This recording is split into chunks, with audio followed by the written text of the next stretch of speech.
Good afternoon, gentlemen. This is Cadet Senate, 1st Squad Leader, 2nd Platoon, Battle Company, 117th Infantry Regiment. Today I will be briefing you on China, an identified threat where we will be conducting a deployment for stabilization operations. The primary purpose of deployment is to provide the right force at the right place and at the right time. This quote comes from Field Manual 335.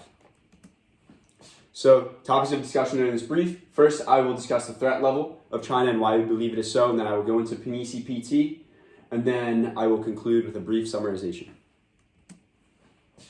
Okay, so the current threat level of China we believe to be very high. This is due to the Chinese Communist Party holding complete control over the Republic of China, and we view modern communism as highly threatening to our government, our democracy, and freedom as we know it. Additionally, rapid technological advancements in China are highly threatening, and we will go over this throughout the course of the brief.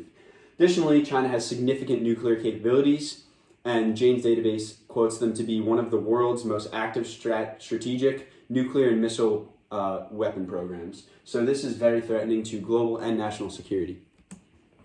Current political state of China is that they're extremely corrupt by the Chinese Communist Party. So 62% of the Chinese civilian population believes that their government is corrupt. This was pulled from a 2023 survey, and this was found in Jane's database.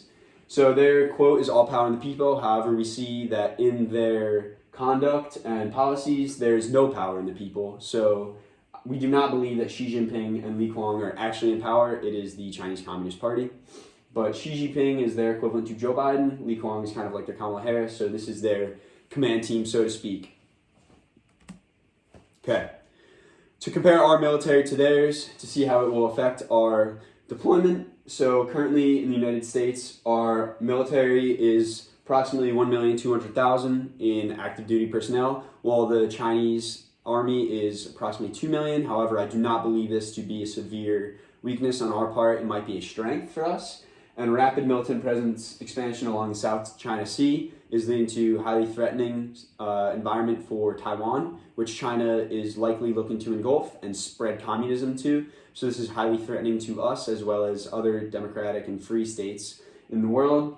Additionally, their Space Force development in conjunction with their Cyber Corps is working to produce this espionage program that will utilize satellites to severely threaten global and national security, and they will be able to gain intel in the blink of an eye, and this is very scary to think about. So during our operation, we will definitely be on the lookout for the militant expansion along the South China Sea, as well as Space and Cyber Corps, try to gain intel.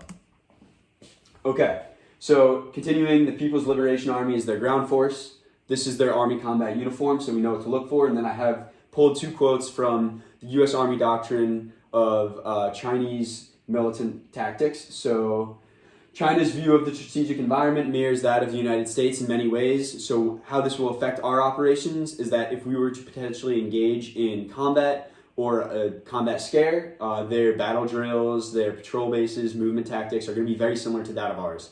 Their squad composition will be slightly different and their weapon systems will be slightly different. However, we mostly see that their armed forces are not that dissimilar from ours.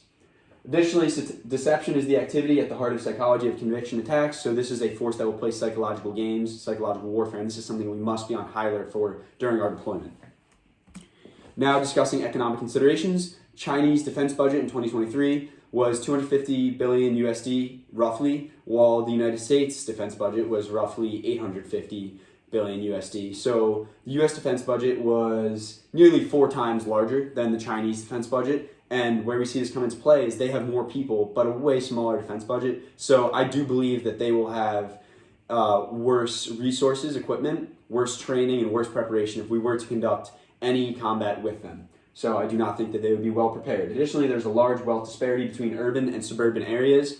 And where we see that this could be very influential for our deployment is that in undeveloped areas, there will be little to no militant presence because there's little to no infrastructure outside of their cities. It's severe famine in their farm areas. Okay, social considerations is that the governing body has utter dominance and the civilians utterly comply to them. So in 2023, this is a quote pulled from Jane's database, China's water, energy, and food insecurity continues to be a source of potential instability in the country. So what I would like to say on this is if we were to potentially engage in combat in them, we would like to play a game of attrition and to run them down of water, natural resources, and food. And this could be a severe weakness in their force. So additionally, they rely heavily on coal to reduce the price of oil and gas imports, but what this does is create severe smog and low air quality, so this is something that we will need to get used to throughout the course of our deployment. Okay, now I'd like to briefly go over information. So China has been responsible for numerous cyber attacks over the past 5 years. This is public information at this point. This has been known.